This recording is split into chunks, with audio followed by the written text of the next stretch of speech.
podcast is part of the Sports Social Podcast Network.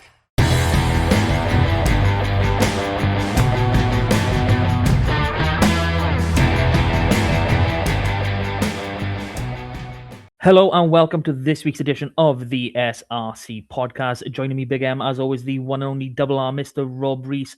Good evening, my friend. How are we? Hurt, Martin. Hurt. That's what we are. Well, there's only one thing I've got to say, and Ebu just peaked too soon. It just happened. Yeah. You've been waiting 12 months to hurt me with that line, Martin. It's not quite 12 months, maybe 6. Yeah, but it is. It's 12 months, Martin. I know, because I nearly missed last year's final because I was on holiday. Oh, that's not good, mate. Need I know. to sort that out. Earlier finish this year, so not by much, but still, earlier the better.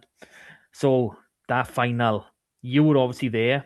I saw your flares on TV. I saw you lighting them off, handing them around. They weren't my flares, Martin. I don't know what you mean, but aye. I got a photo evidence. No, they're not mine. I don't know what you were on about, Martin.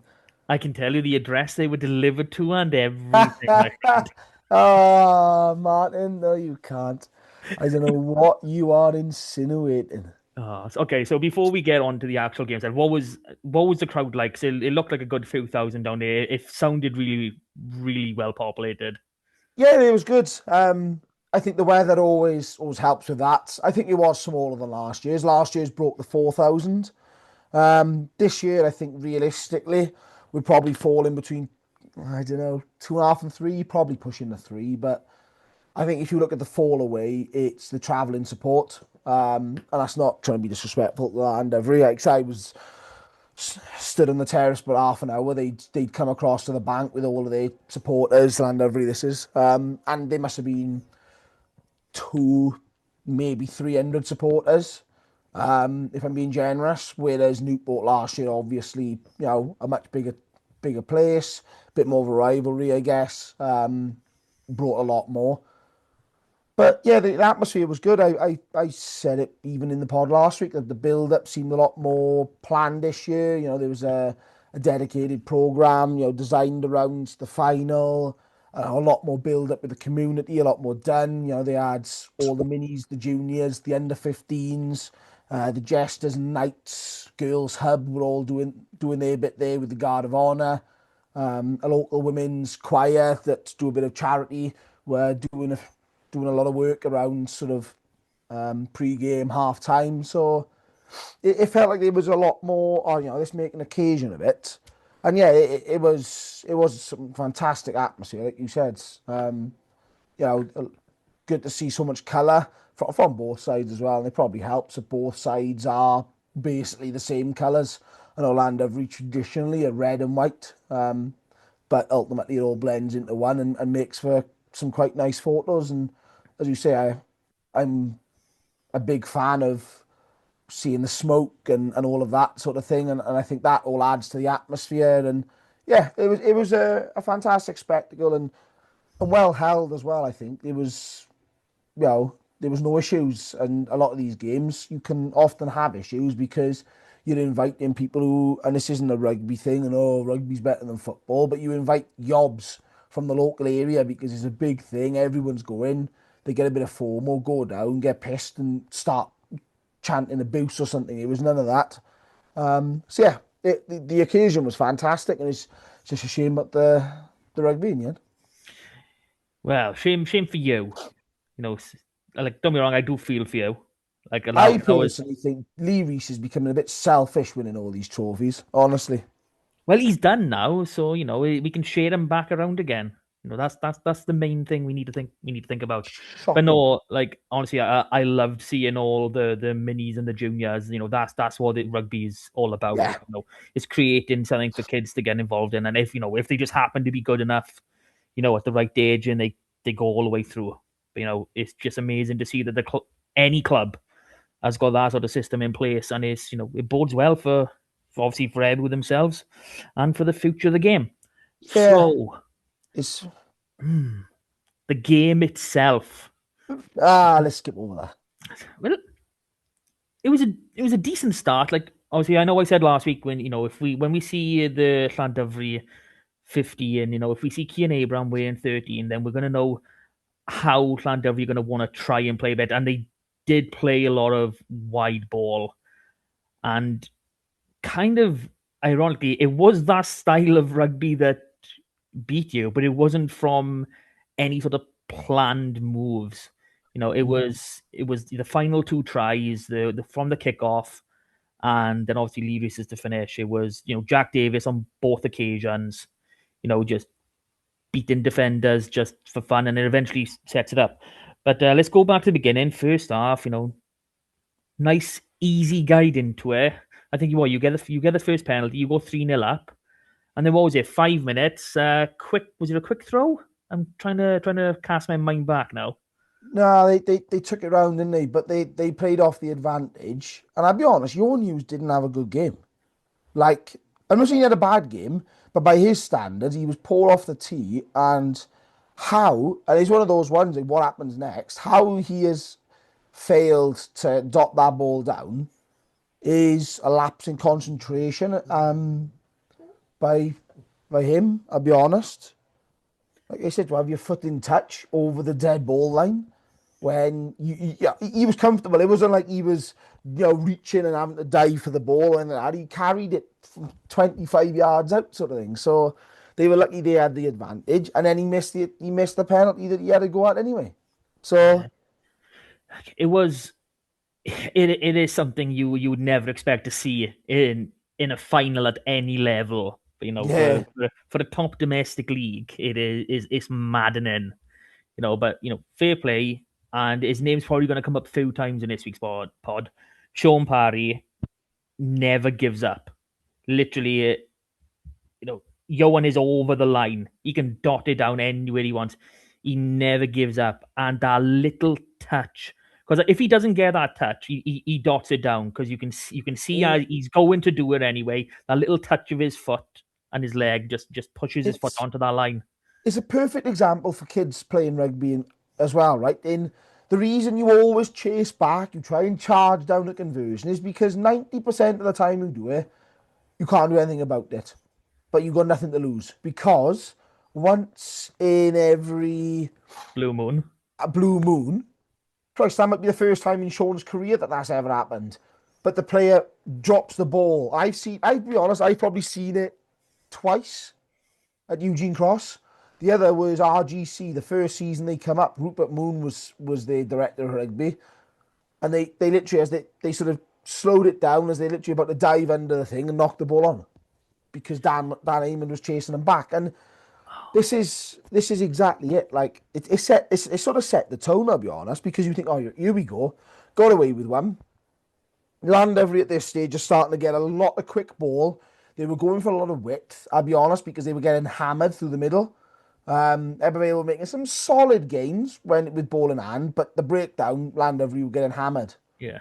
Was it 8 or 9 turnovers in the end for Sean in the game? Like, It was a lot. that's unbelievable when you consider he spent 10 minutes. It's just incredible how someone can do all of that, save a try, and still put a massive shift in just around the park. But it always felt, even when Ebervale got that try themselves, and you go in at 10 apiece, and you go in, it's 10-all, you probably take that. Nervous, home final, okay, right? You got to try and calm it down from the year before. But Llandovery sort of felt that they was itching. They was ready to go into gear. Ebervale weren't at that level. So you sort of felt, right, we got to keep this tight, keep it controlled.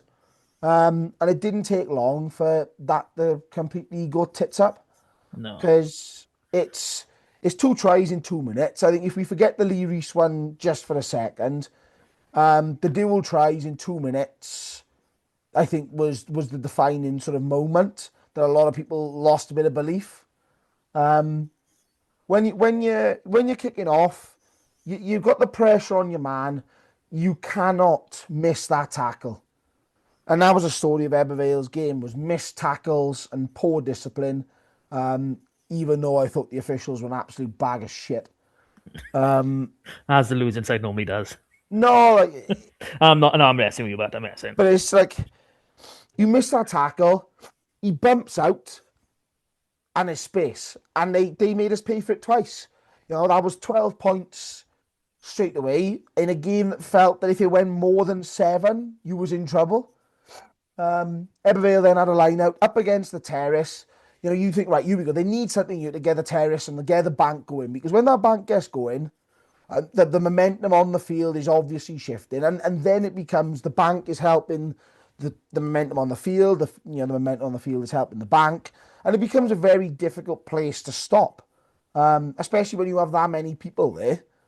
So it's a lovely line out. The throw is perfect. The lift is perfect. I think it was Alfred Bateman-Lloyd was the jumper in this one, right through his hands, off his chest, knock on. And they go from there, and then a couple of minutes later, Leary scores through. And I'll be honest, they looked at it, and everyone's thinking it's a forward pass at the time, and they looked at it. I've seen it back, and it's not. It is legitimate. And that line out just sort of felt, well, nah, that's it. We had to get, and it was 30 yards out, 35 yards out, right? So it's not like, oh my God, here's a massive try scoring opportunity. We felt if you could get a bit of a shunt on there, like I said, the bank get into the game, a bit of momentum, but it was like knock-ons at the wrong time. There was probably 3 knock-ons. Mitch knocked one on out wide. Adam Courtney about 8-9 meters out in front of the post. Ethan Phillips just going into the sort of Llandovery territory, and it's sort of like we got away with a couple of those against Newport. And you can't do that when you're chasing the game and you need to score those opportunities. So, yeah, it's unfair to say that Ebervale gifted that one, but they'll be bitterly disappointed that they've given Llandovery a title with so little pushback, effectively, and so little opposition or quality opposition in the end. Yeah, like I actually spoke with Jack Davis on the Scarlet's pod. So if you're listening to this on YouTube, you can actually see my interview with Jack Davis. I did speak about the try that he set up, the second Harry Dole one, and for me, when that second one went over, I was like, okay, this is feeling comfortable. And I can't remember what minute it was, but you were held up over the line, Yeah. and I think Morgan that was Morgan the only DeSanto carry. And do you know what? I forget about that because it was a lovely carry and it just felt the wrong side of the post because he hits the post. Obviously, he's been, the law changed a couple of years ago. You can't score at the base of the post. And obviously, they've rolled him off the carry as he's bumped and gone around. They've obviously rolled in there and they've got the held up from there. And it's just absolutely gutting. And I think it's a wider piece. But I always feel that should be a 5 meter scrum still, not the goal line dropouts. And you should benefit the attacking team. Yeah, I mean, it has changed. That the rule in itself has changed the game slightly, and I love my scrums, so yeah, I'd happily go back to a 5 meter scrum. But Because all that means is if you got a bit of a leaky defense, sort out your front 5, and you can get a bloody scrum that can, get that ball back. It does. You can still hold them up over the line and get your ball back.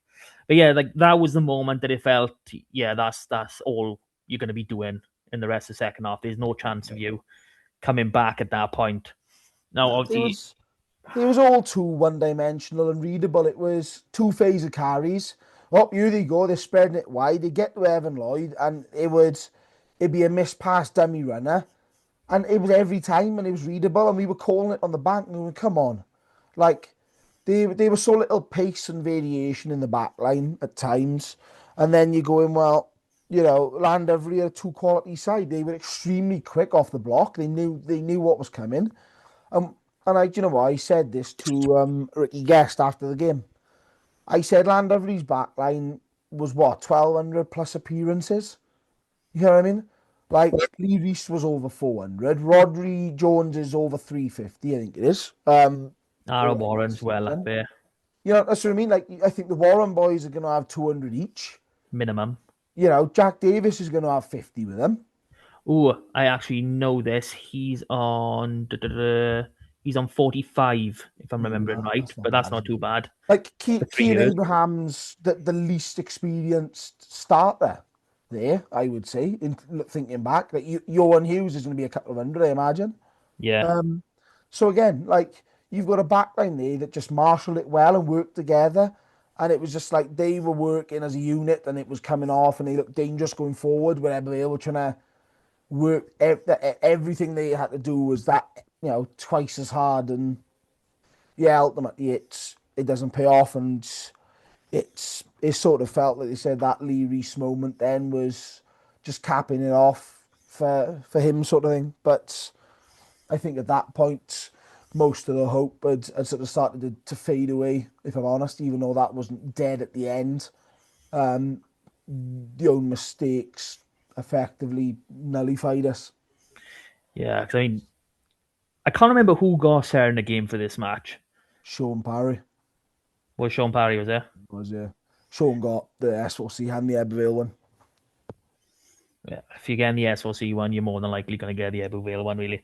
I mean, and that's absolutely huge in telling that you've been defeated, and I'm not meaning this in a bad way. You've been defeated by a pretty bad scoreline for a final, and you're still picking up man of the match. Now I know, like it was literally obviously the first try for Harry Dole was just pressure and then well worked out to the wing. That's literally all it came through. They just worked into the 22 really hard, not got you into a narrowed your defense in, overlap on the one side, and it was just nice work. Leary's pass out, I think it went to who may have been Abraham, someone else, and then one more to Harry Dole and bang in. But the last two tries, it was that missed tackle as Jack Davis takes the ball from the restart, and I don't think there's a chasing Ebu player closer than maybe 12 meters to the touchline. And Yeah, very narrow. he sees that and he just goes on an arcing run, and it's a very, very simple 2-on-1 to release Harry Dole. And fair play, you need the ball axe and you need the ability to actually execute it, because I know it's a simple pass, but running at full tilt, controlling your speed, not letting the nerves get hold of you, it's not as easy as it is in training. I think as well what summed it up was the runners were causing Eberville problems. Look at the first try, and there's actually three men that Rodri Jones busts through. It's Yeah. like there's too many men going for the tackle, and they effectively bump each other off the man, and he goes through. And that sort of sums the day up. Nothing that could have gone right went right. Owen Conk is your most promising looking player, your most dangerous player going forward. When you actually think of Eberle's game plan. And he got taken out the game. And I'll be honest, with what Dylan Bartlett got red carded for late on, it should have been a red card at the start. And it just felt like one of those games, nothing was going right. Yeah, just disappointing to be honest. And it just felt as well that the game was just getting a bit scrappy. I don't think Carwin Sean controlled it. In like after Ebervale's tried it, bags, and you're going, hang on a minute, what's happening here? The scrums were up and down. Speak to him, down, up, down, up, down. Then it was handbags throughout the game, and then that's when you just start piling yellows out, and ultimately the red at the end. And I think you're just looking at that. Say that's a red. At the end, you got Carwin Sean in the middle, who's within 20 feet, and Ben Connor, who's within 10, 12 feet. Professional referee. And they couldn't make a decision between them with the clock less than a minute to go as to what had happened and what was seen. And it's just like, well, come on, you go into a TMO, who for once wasn't actually the competitions manager. And it just felt a really disjointed game like that. Like they said, they had a long look, and it's going a bit like football, where like the VAR screen, you got to run over to it. Yeah. That was Because obviously there's no big screen, I appreciate, but they put the TV right down by the clubhouse. So when they're having a look at the fucking handbags after Ebervale's try, which had been scored at the cricket piv end, the referee and all, I got to run 80 metres. Then they're running 80 metres back, just like the one at Newport the week before. They're running about 60 metres to have a look at that red card, and you're going, Jesus Christ. game's over. Like, just Like, make a decision. honestly, we played around 15, 16 minutes of that's called added time. You know, obviously it's not added time; it's Time. stoppages. And yes, some of that was Owen Conker being down, etc. But when you've got a game like the first half is like 55, 56 minutes in actual start to end, it's like, Jesus Christ, come on. Yeah, it doesn't bode well. You know, this is we. It doesn't matter what level it is. We all will mourn at the standard of refereeing. Quite a lot last weekend with the West Wales derby as well. But you know, conveniently enough, Ben Connor and Carwyn Shawn are ARs for the Scarlet Dragons coming Saturday. So you know, these performances, and yes, referees and assistants and TMs they're allowed to get things wrong. You know Yeah. that's how you learn. We're not having a go because No. you get making things wrong. We're, There's, we're annoyed because there doesn't seem to be any learnings from it. You yeah, run it and correct. you're straight back into it. There's two things as well, right? There's consistency. All you can ask for is consistency and a dedication to your call. If you say that's a penalty, and you can give an honest explanation as to why it's a penalty, fair play, the captain's got to go, do you know what, I disagree with that. And whether you disagree is wrong and you can review it five times. But when the referees are going, I'm not sure. Oh, let's go and check the TMO again. Let's go and check the TMO. We haven't had a TMO all season, even for the televised games. And then they bring them in for the semi-finals and the final. And then, as you say, the consistency. And it is actually like the headshot initially, when you actually listen to what was said by the officials on TV, is actually bonkers as to how it was not actually picked up as more. So the wording on TV was upright, head contact, always illegal. That's red. That's Those words are red. There's so, no like I said, it's a engagement. high degree of force, yes. Direct head contact, yes. Mitigation, none mentioned.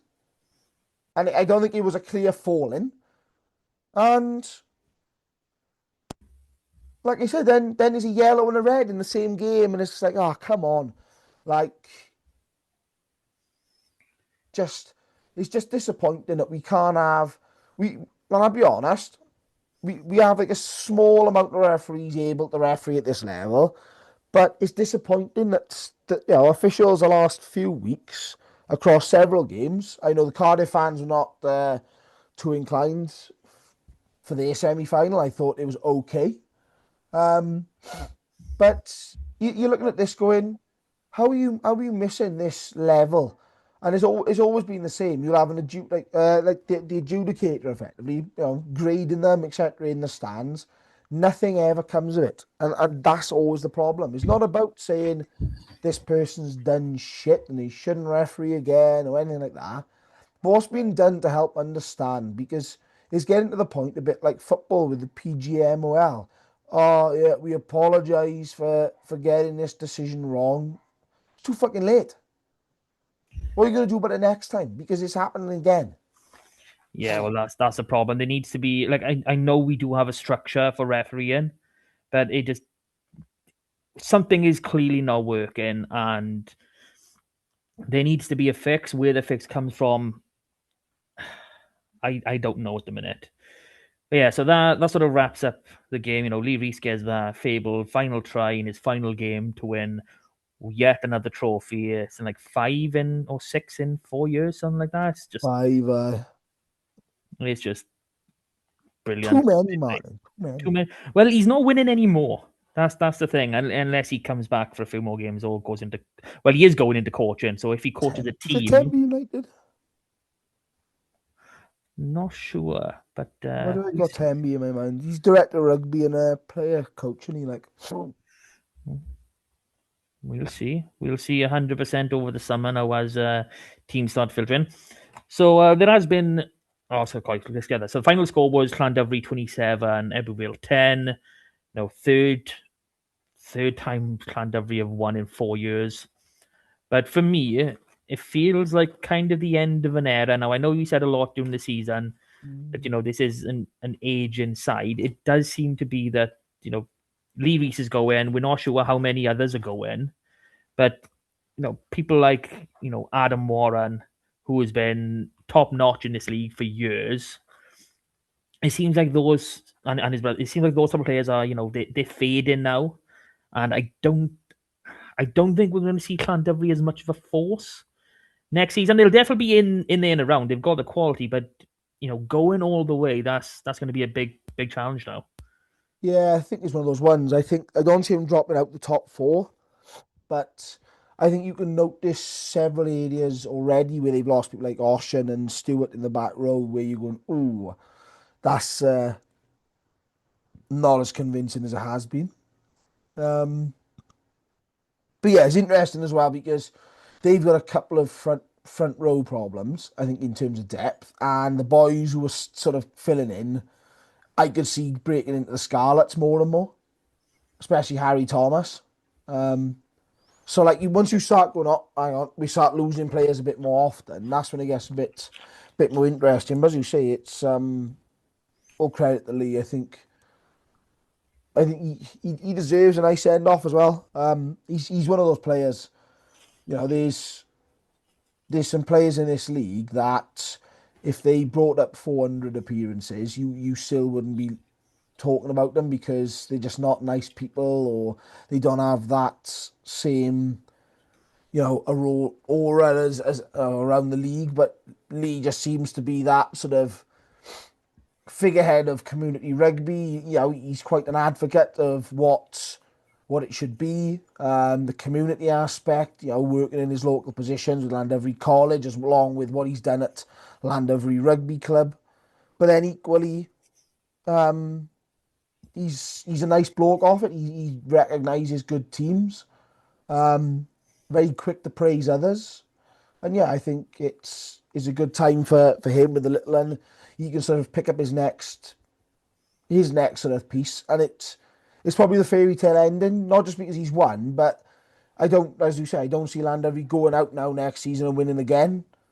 So therefore, it sort of felt like he played another season, and then it was like, oh yeah, Llandovery finished like fourth or went out in the quarterfinals or whatever. You sort of go, it doesn't tarnish his career, but it's not quite the happy ending, and it's sort of like all the stories around that. So yeah, It is a hell of a legacy to leave and to finish the way that it has. But on the other side, this is now the third final in 2 years for Ebu. It's been quite a long ascent, coming back into the top tier and getting his, Chippy has obviously built this squad more or less from scratch and got him competing. You know, was this, obviously it wasn't third time lucky, obviously, but will there be a fourth time soon? Because there's a few boys that we might not be seeing again yeah, next I think. season. But can this squad go again? Yeah, I think there's that similar question mark. And I think, to be honest, it was always a 3-year plan. I think that's always been the motto. You got semi-finals, finals. This year was sort of the chance. But I think it's extremely disappointing that when you look back at the last 3 finals, they've all been lost. And I'll be honest, none of them have been particularly close. The last two have been that sort of middle ground the last two league finals have been middle ground where they've been that two-score game, but in reality, you feel a long way from winning. And obviously, the cup up at Llandovery was an absolute blowout. And yeah, there's context to that, but it's frustrating that the club hasn't kicked on because it feels that they sort of needed to. As you say, there's going to be a few players I think might not be back next season. And we'll touch on one a bit later on when we do team of the season, Martin. Okie dokie. So, I mean, we're probably over halfway. Depends how much talk we can get on this team of the season. So, Yay. like, share, subscribe. You know what to do at this point. Comment, tell us we're talking shit or whatnot. We're happy, very happy to hear it. So, team of the season, do we start 15 to 1 or 1 to 15? Let's start 1 to 15, Martin. 1 to 15. Okay, Yes. so we haven't spent a great deal of time, we've had a few conversations, we've gone back and forth, and we've put in our own criteria in where you need to have played in 13 of the regular season games, not Yeah. 13 starts. You need to have appeared in 13 of the 18 games, which has ruled out quite a few players. Like if we go back to the Espadorec team in the season, Steph Emanuel, Craig Hudd, and Johan Emanuel don't meet the requirements to even enter consideration for our team. I think there was like 5 appearances for Steph, 8 plus 3 for Johan, and 11 plus 1 for Craig. So it's just unfortunate. I'll be honest, I think some of them are sort of, we've gone quite strict with our guidelines, and some of those are probably a little bit unlucky that they're not going to be considered. But I thought Steph Emanuel was a bit of a joke. Like, he's a quality player. There's no doubt in his quality or his impact. But when you are playing fewer than 400 minutes in a league in a season, come on. Like, let's get real. And this is the problem with S4C down the years is they do some fantastic stuff, but unfortunately the pundits aren't in and out all the time. And you end up getting token gestures like this. And yeah, it's an interesting one. But what do you want to do? Do you want to go through sort of like So yeah, alternate position between us, or we can do it. So discussion? it's been hard to narrow down a lot of these because we've got it down to just under 50 players in consideration. So at Lucid, we've got Reese Fawcett, who you absolutely loved first half of the season. You thought he was absolutely Yeah. outstanding. We got Jamie Hughes, who, winner with Llandovery, absolute powerhouse, and Luke Garrett as our options for this. So, I mean, it was hard narrowing it down. I mean, Garrett has just been, Mr. Consistency for you guys. He's just wears the shirt and he just gets it done. Basically, Reese Fawcett, he was playing like 99% for about 10 games on the bounce, and then he sort of slipped away. And then we got Jamie Hughes, who, well, I mean, he's been one of the best scrummagers in the league for a few years now. And for me, he just pips it. The try scoring is a bit of a bonus. Getting that double a few weeks ago was absolutely awesome. But it just shows what a good prop can offer you, and we're going to see that again on the tight dead side. So you happy we're going for Jamie Hughes by here? Yeah, I think that's probably it. I would probably have put Reece Fawcett in if he continued his form throughout the last few months, but I think Jamie's been a lot more consistent. And if anything, Jamie's peaked at the right time of the season, and that's a sign of a very good player. And I just think he's that all rounder as well. He does the set piece, gritty stuff as a prop is expected to, but he is good with ball in hand. He gets on the score sheet numerous times a season, and he just gives you that sort of extra carrying ability in the loose. Happy days. So that is number 1 done. Bosh. Now it's time for number 2. Yes.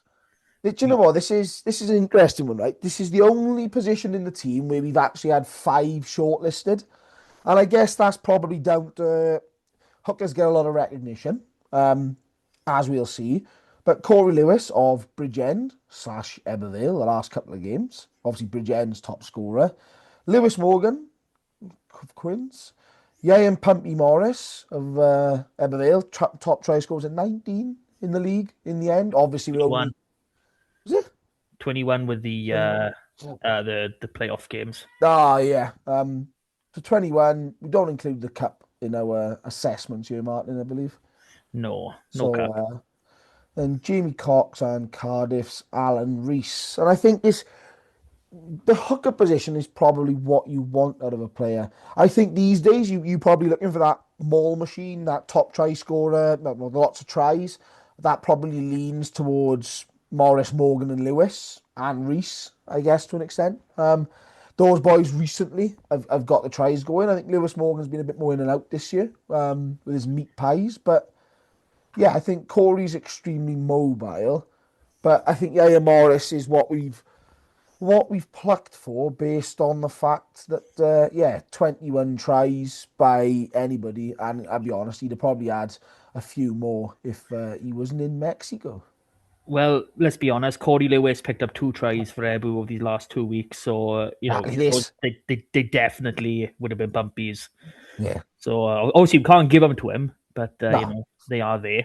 So yeah, I think you happy with Pumpy Morris as our hooker? Yeah, I'm happy there. And the weird thing with hookers, it was hard to get it down to five, Yeah. which is quite ridiculous. Corey Lewis gets in it just for his consistency because he didn't start a great deal of games for Bridgend, but the amount of work that he puts in and the impact that he had off the bench in the first half of the season was just absolutely phenomenal. And then obviously rounding it out with all the starts and then coming down to play a semi in a final was amazing. Uh, to round off our front row on the tight end side, managed to narrow it down to Nathan Evans, Morgan Basanko, and Garen Harris. And in all honesty, this felt more like a shootout between Garen and Basanko. For me, like Nathan, he's moved from Newport over to Bridgend. Was it Bridgend? Yeah. Yeah, and he's obviously muddling my words by you, and he has solidified that part of the game for them. He has he's been able to turn the set piece into a bit of a weapon. Obviously, Corey getting the amount of tries that he has, obviously impacted there. But for me, what Garden and Morgan, obviously the packs around them influence as well. But what they've been able to do is just a little bit above. And as a first year in SRC, Morgan Basanko has been, played both sides. Started the season playing loose head, switched over to tight head. Then I think it was after November, something like that. And he's a beast, and Yeah. he's one hell of a carrier.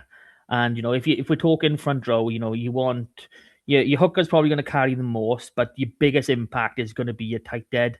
And he showed in that final he was really unlucky to be held up, just location on the field around that pause. But for me, Morgan does get that little bit of extra vote and becomes our tight head. We good with that? Yep. That's all good. So nice front row with Jamie Hughes, Ian Morris, and Morgan Basanko. Oh, Christ, I hope you don't sign Jamie Hughes. That'd be devastating next season. Yeah. So I think let's combine the two lock positions. I don't think we're being precious over locks and wingers. I think we're going 2 out of 5 each, actually, isn't it? Yeah, more or less. So yeah, it's Joe Powell, Llandovery, Lee Taylor of Mr. Martin's Quins, Curtis Gregory of Ebervale, Shay Smallman of Aberafon, and Josh Skinner of Newport. And I think a lot of these have been up there this season. I think there's probably a few more that we could look at, depending again on what you look at and look for. Sorry, in a lock. I think we debated, for example, Curtis Gregory or Dylan Bartlett for the Ebervale slot. Not that we were limiting specifically one per club, but I don't think we wanted to overload. And we sort of felt that Curtis was more of a line-out man and key to that function for there. So yeah, we've ended up with Joe Powell, who I think was in S4C's team as well, Yep.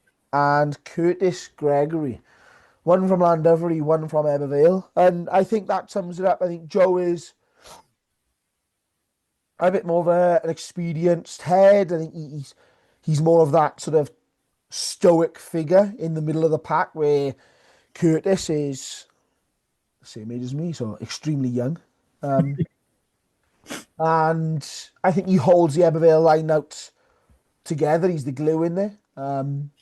It's not as strong when he's missing, and I think that's a sign of a very strong more than line out. So I think that's key there. I think Shea Smallman in a struggling Aberafon pack has been very good. Lee Taylor has again been extremely consistent, as has Josh Skinner. But I think Gregory and Powell sort of top that off. Happy days. That's our front five sorted. Now back row. This well, 6 I think is probably 6 and 8 is hard that we've had to narrow down to one now. Yes. 2 of these were in the S4C team of the season, but we like to be a bit more accurate where we can. So for blindside for 6, we got Ben Fry, Hunter Ward, and Scott Matthews, and yeah, like the experience and the ability of Scott Matthews and what he brings to the table is absolutely phenomenal. Oh, It's like when we come to it, like Morgan Allen just missed out due to the appearances, but he's very much the same. What these boys offer and what they're able to bring to the table for any 15 is phenomenal. And we've seen all season with multiple TV games, like everyone's been able to see Ben Fry and Hunter Ward have been absolutely outstanding for Cardiff and Newport. But um, it was hard, but we eventually landed on Hunter Ward as 06, and it's like one is a 98, one's a 99. That's how yeah. I'm looking at this, and it's ridiculous. If the either one isn't playing or he doesn't meet the threshold, then the other one wins it by a country mile. You know what I mean? But that's Yeah, exactly. that's where we stood by there. Yeah, I think I said Scott has been extremely good in a low value Pontypool side, which has left Ben, who was nominated as the 7 in S4C's team, even though he has played no more than a handful of appearances on that side of the scrum, which is a bit baffling.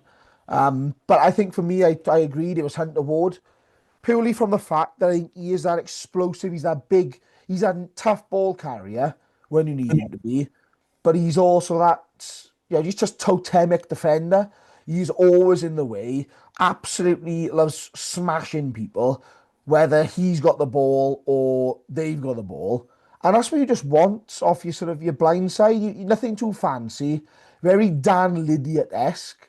If Hunter Ward started chop tackling people, they'd be carved from the same stone. It's good to see someone like Hunter coming through in his sort of first SRC season, really. And yeah, I think that he's made that impact, and I think you remove him from that Newport pack, and that is a poorer pack for it. And I think again that's a sign of an outstanding player. So swap over to the open side, and it was a little bit harder to find a few top quality 7s, and we landed on Bridgen's Tom Jevons, Everville Sean Parry, and Carmarthen's Sean Evans. And for me, Sean Evans was, well, one, he has helped influence a lot of change in the way that Quins went about the season. That opening patch that got them up to second, he captaining the team, leading them the way he did. That's just so valuable. And then Tom Jevons, he's done a very, very similar job with Bridgend in the absence of Zach O'Driscoll for quite a few games. And then I don't think anyone couldn't pick, even though SSC didn't pick him, I don't think anyone could realistically say Sean Parry wasn't the 7 of the season. No. I mean, the amount of man of the matches that he's picked up, and just okay, you can say, oh, the referee didn't referee right, but you play to the referee, and the amount of turnovers alone in the last 2 games, in the 2 biggest games of the season, that's absolutely ridiculous. They get even like, if you had 5, you'd be like, oh my god, that's amazing. He's in double figures.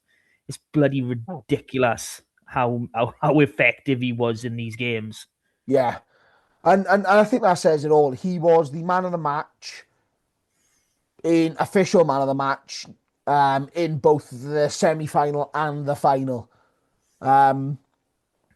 Absolute baller. Like, I don't like saying this word for players of this level very often, but he quite literally is world class. That is why he is being considered as Canada's captain for the World Cup. That is why he is possibly / probably the best player in the league. I think that for the official WRU awards, for sentimental reasons and because most leagues like to do it, it'll go to someone in Llandovery squad. There's probably named Lee Reese. But Sean has been absolutely ridiculous this season. I think he saved the try by Johan Hughes. His work rate is immense. His tackle rate is incredible.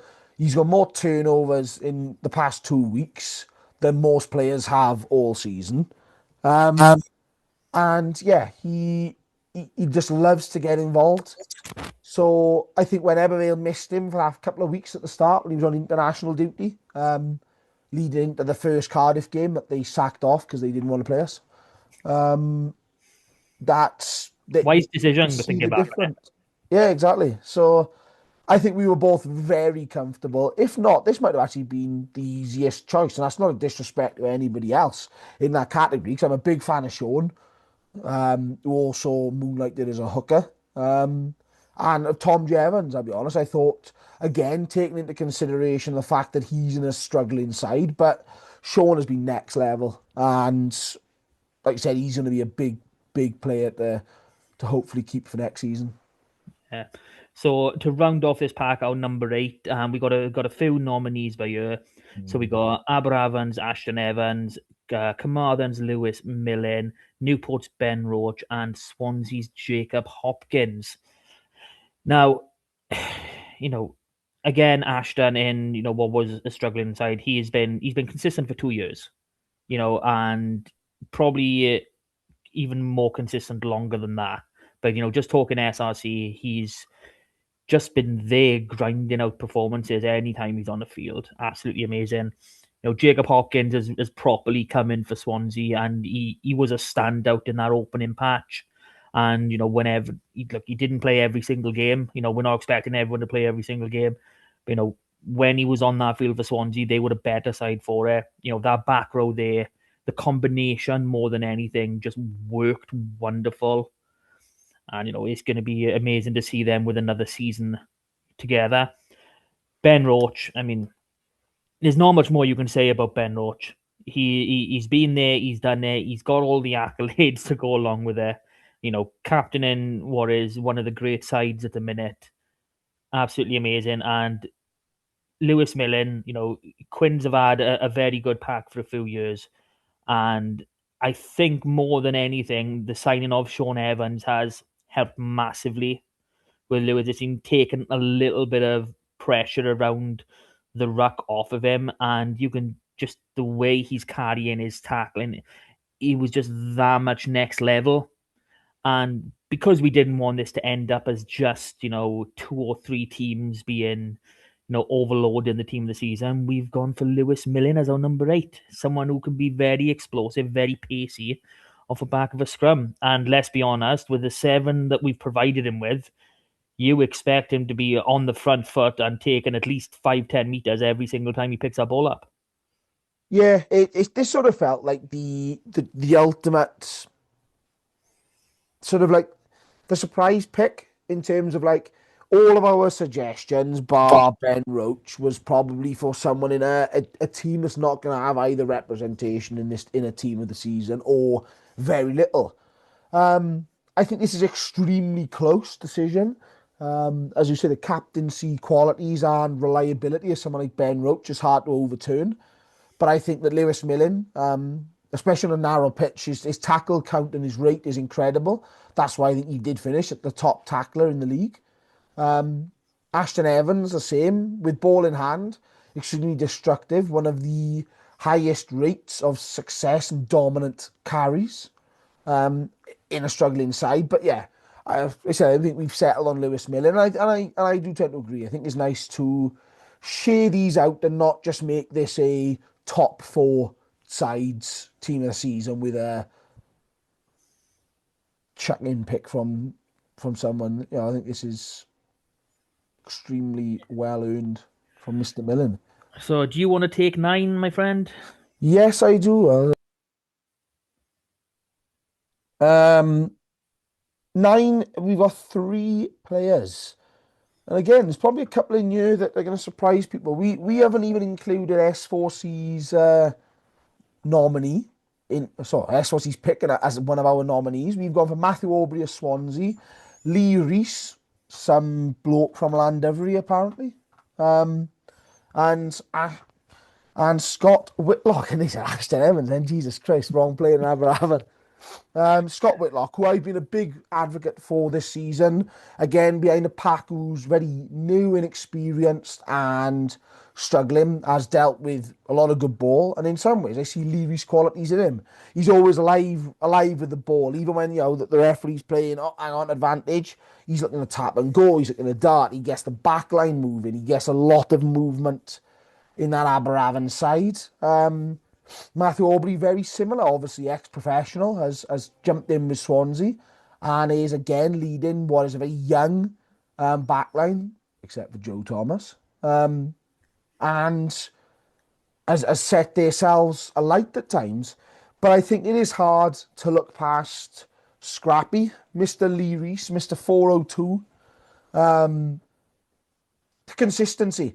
Sometimes as well, you don't even realise it. I don't think the final was his greatest game by far this season. He didn't have a bad game, but he goes about his business so regularly now that you almost just think it is normal.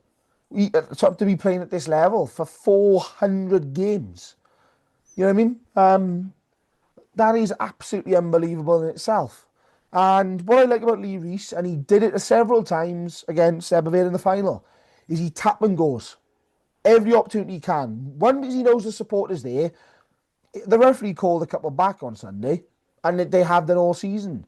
But he's always doing it, because if the side aren't switched on or aren't 10 metres, penalty or advantage. Oh, hang on, Lee Reese has just gone. He's got a quick ball, 1-2 passes, and there's a try in the corner. And I'll be honest, it's that all-round qualities plus his leadership that I feel has got Llandovery through this season, I'll be honest, because they've sort of waved a little bit at some stages. They haven't looked as convincing as Llandovery have the past few years. And then all of a sudden they come marching straight back and make themselves look like the Llandovery of the past 5 years. So yeah, Lee Reese is undoubtedly our scrum half of the season. Yeah. So partner in Lee Reese, we had 4 options. So we narrowed it down to Johan Hughes, Evan Lloyd, Billy McBride, and Keelan Cullen.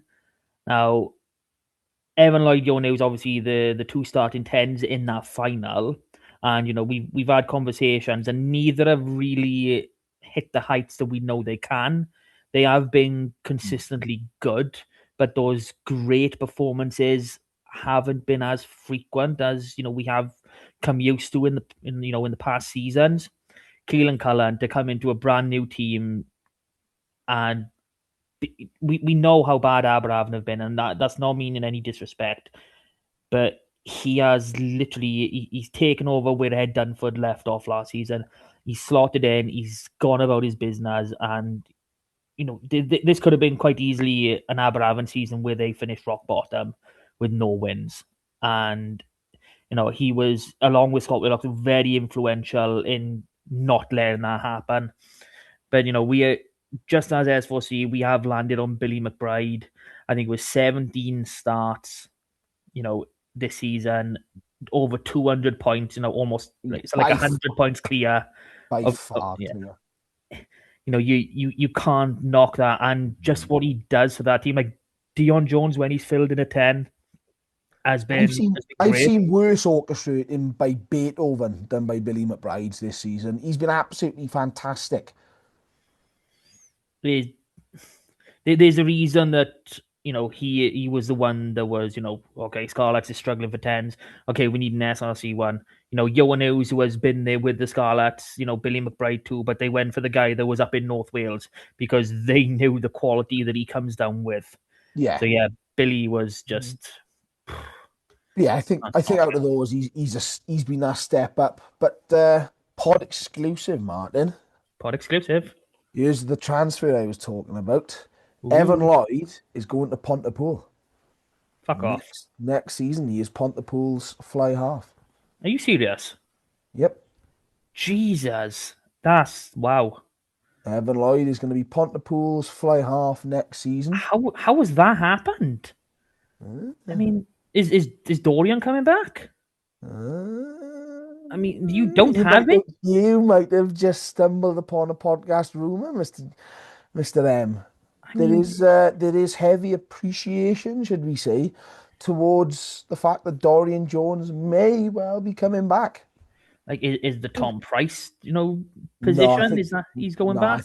I think Tom Price has already gone back. Yeah, and then it's like, what was it? Will Ford, 17, 18. Look, you don't have tens. Like, Mm, Jesus, Mr. Martin. that's huge. That is, wow. If you don't get Dorian, then your next season could be hard. Like, and Let's just say I think everything's gonna be okay.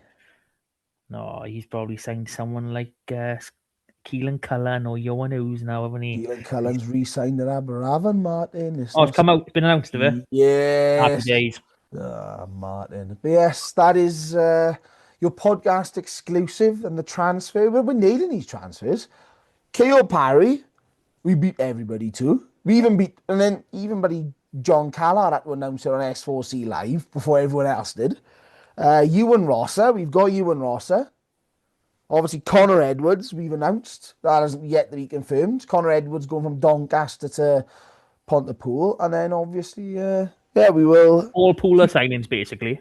Yeah. Obviously, Chief likes to leak. No, I'm joking. Not Chief that's leaking into me. Yeah.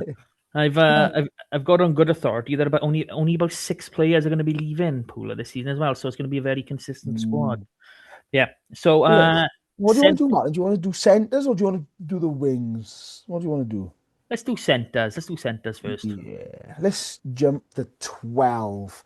Centre's always a difficult one because I think top quality centres are hard to come by Yeah. at any level. So the fact that we got 3 nominees, we've got Gabe McDonald, the youngster, obviously Quins, Rodri Jones, not so young with 350 games at Llandovery, and Joe Thomas, also not quite as young, obviously player head coach up at Swansea, and he's obviously going to be back at Swansea next season as head coach.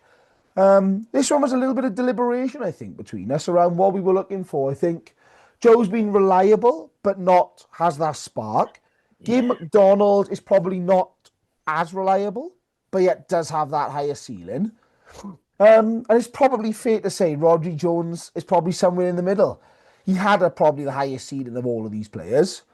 He's Mr. Reliable, consistent, does everything pretty well, but probably he's not the best at any of it in the league. If you broke down the actual assets of a good centre. But overall, I do think that he is the man for our role. Yeah.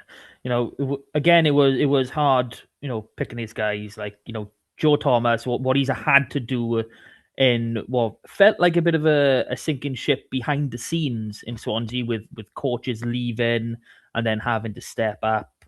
That just to be playing alongside that takes a lot of mental strength, and that's a big reason why I've gone from there to pick up that plate as well. It can't be knocked.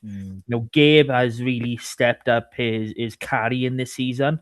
He's now causing dents almost every time he gets a half step clear. He's taking that ball and he's either getting at the gain line or he's taking someone beyond it. So that I'm hoping that's just going to keep on improving and the defense goes alongside it. Rather selfishly, and Rodri, he's probably Gabe is probably where Rodri was at the same age. I see a lot of similar qualities in there, but that extra experience, just that ability to know you can do it and know what to do it. I mean, just the break for that first try in the final, that just epitomized everything that Rodri is capable of doing. So yeah, I'm bang happy with him at 12. Yeah, and then we go across to the other side, onto the outside. The only position we had 2 nominees in, and I think this is fair to say this is where our criteria broke it down.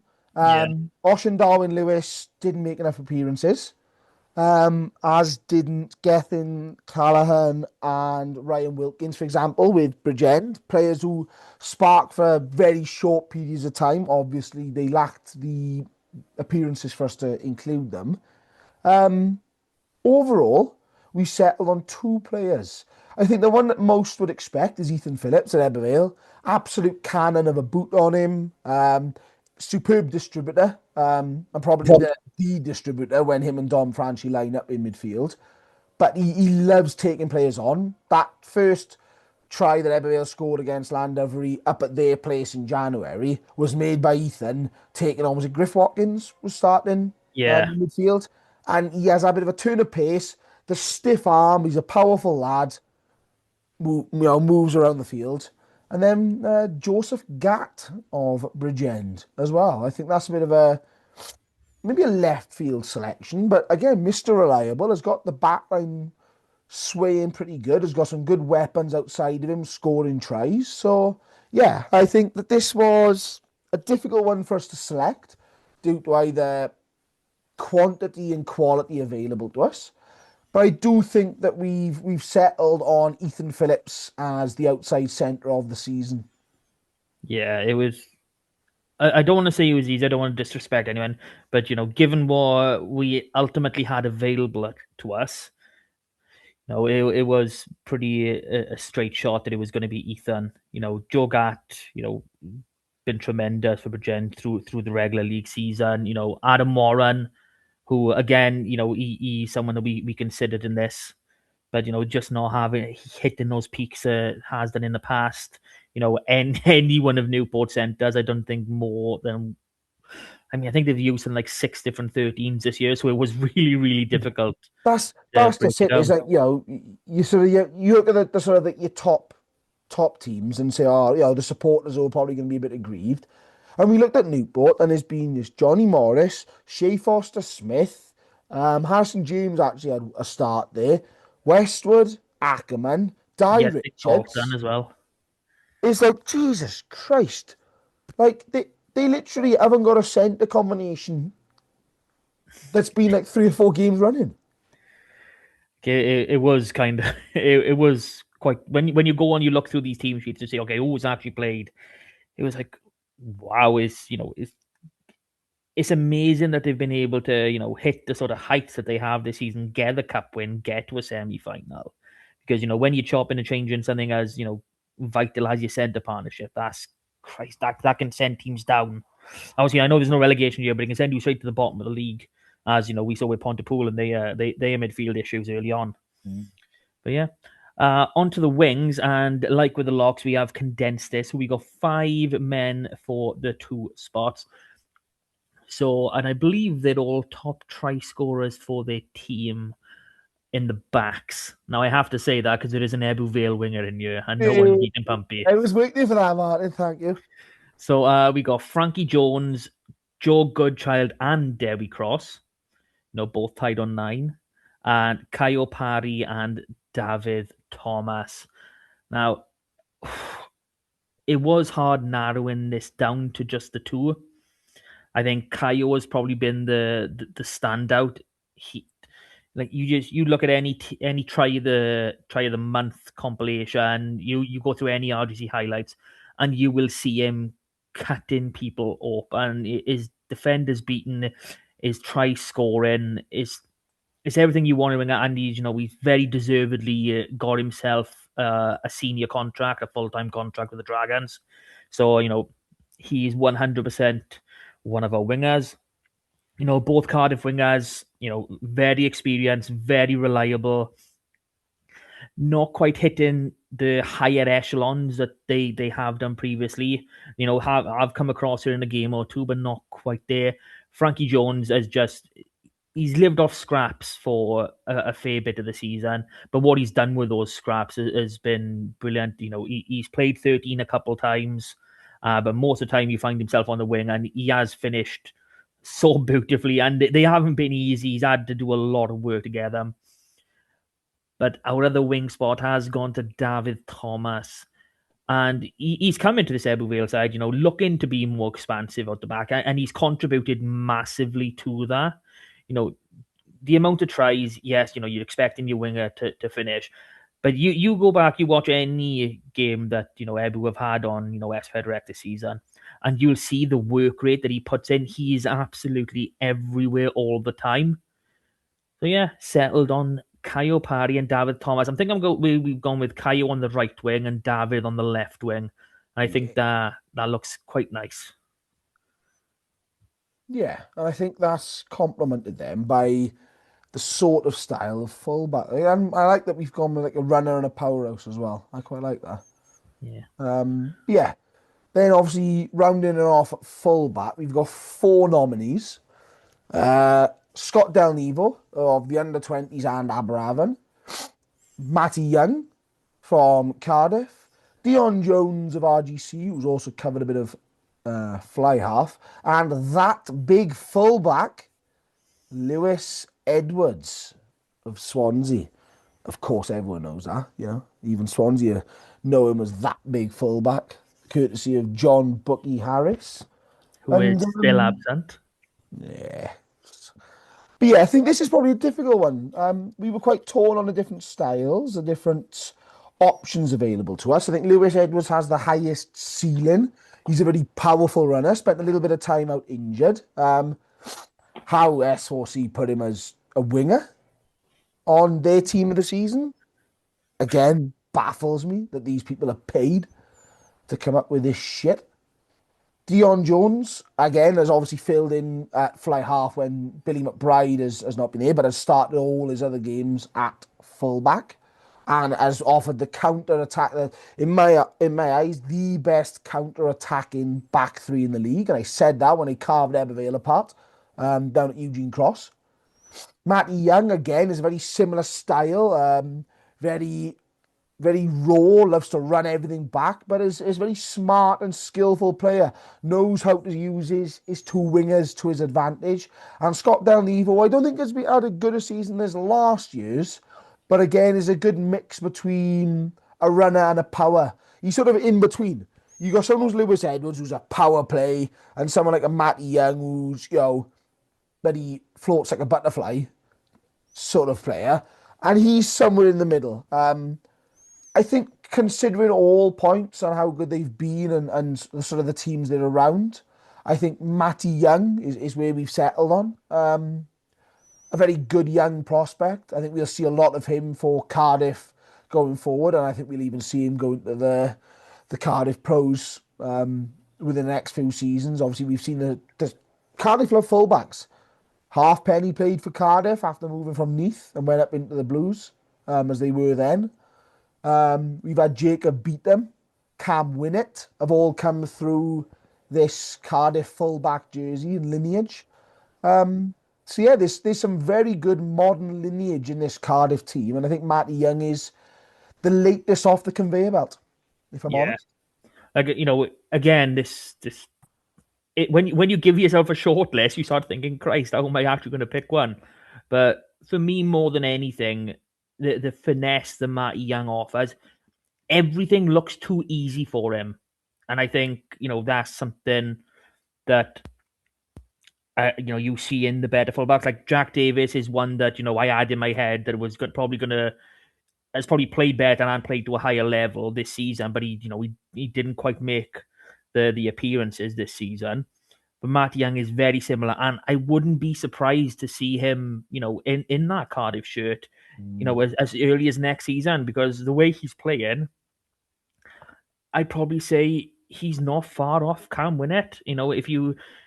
I think his defense is better than Winnett, and his attack, I'd probably put him now. I would have probably put him after the Six Nations, but that's my preference. Obviously, I'm not a Cardiff fan. I'm not as well versed in it, but yeah. 100%, he's a terrific fullback, and it's going to be really exciting to see him break through into the URC and possibly higher. But yeah, so that does round off our team of the season. So right back to the start, we got Jamie Hughes, Ian Morris, and Morgan Basanko, Curtis Gregory partnering Joe Powell, Hunter Ward, Sean Parry, Lewis Millen, halfbacks Lee Reese and Billy McBride.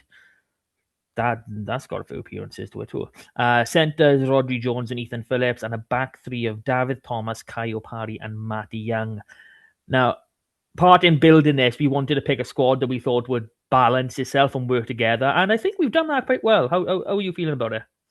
Yeah, I think you're always going to end up with a heavy team of top four teams because I think that at the moment there is that top four. But when you run through it and go Llandovery, Ebu, Llandovery, Newport, Ebu, Quins, you think, all right, hang on, we're heavy Llandovery and especially Ebervale here. But you'd expect that. Then you go away and you start with Llandovery, RGC, Ebervale, Llandovery, Ebervale, RGC, and Cardiff. I think what makes it interesting is Cardiff supporters like, oh, considering where we were, top of the league and hardly any players, we have to remember that they chop and change and bring in a lot of quality players who don't meet our threshold that we have dictated to this. Ben Fry was so close. I mean, that is a ridiculous position to be in. Yeah, exactly, and against Underwood. It's one of those ones, a bit like Morgan Allen at Pontypool. Was he one appearance short in the end? I think he actually was. So, there's a lot of players who fall just short here. There's always going to be people who want to favour their own teams, or etc., etc. But I think we've been Guilty. pretty fair. But I think you look at the comments SOC put out and said, oh, would you include in our team? And there's people saying Lewis Millen, Scott Matthews, Sean Parry. So I think that we've been quite fair, and I think we've given good reasons. But if obviously when you disagree, because you're going to tell us our team's a bag of shit and we don't know what we're talking about, check them in the comments, because I think that's what a lot of people don't appreciate is we watch a lot of rugby between us. We see a lot of highlights and action that are not publicly available. Yeah, that's always a fun one to try and get them back. We go to a lot of games between us, John included in this. And ultimately, when you see these sort of players, you've got to look at not only stats, you've got to look at the impact and the leadership that they bring. And ultimately, I think as long as you can stay, and I've always said this back to when I was doing all the writing, if you can stay true and advocate fairly as to why your opinion is your opinion, I think you can stay true to it. And that's why we've done what we have. Need more Ebervale players, though. Needs more Ebervale players. Of course it does. Yeah. Okay, so that brings us to the end this week. As always, please like, share, subscribe, comment. We've given you a lot of talking points to basically call us out or agree with us, or let's have it. Let's get, if you want to build an SRC podcast fans team of the season, that would be amazing. I don't think anyone has got the time to go through with it. Well, why don't we, Martin? And the Hooker's the only one that will struggle on this, is put out some fan polls. We'll put them out on our social media, over on Twitter, on X, and we will let the people decide what the fans want of their selection, and then we'll read that out on next week's podcast. We'll just run through the winners. That's an idea. I think you're going to have a busy couple of days sorting that out, mate. Yes, that's my train journey to work sorted. All right, well, Rob, as always, thanks for joining me. Thanks to all our listeners just for tuning in, and we will do this all again next week with the first part of our 2-part review. Woohoo! Till then, super.